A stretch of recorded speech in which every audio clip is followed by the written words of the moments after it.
Yusuf'a. Gitme.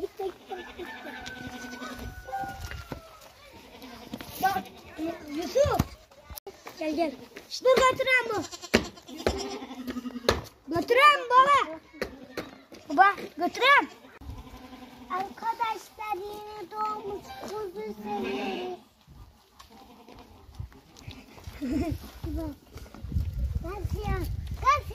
Karşı. Bakın ne diyor.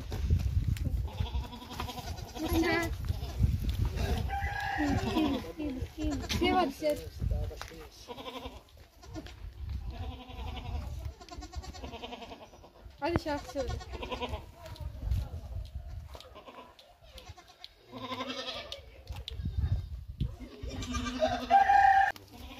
Musti. Goya. Bırak annesi gelsin elleme.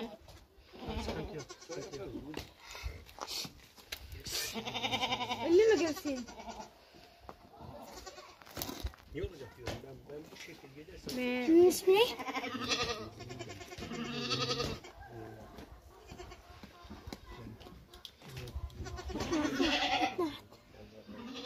Yap oğlum.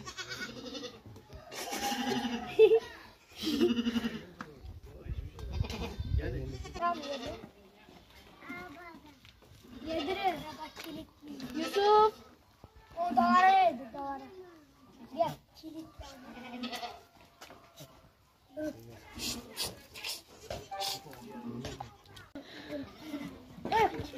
Kimin reddi gitti? Oğlum kimin reddi gitti? Şişir onu hadi. Baba.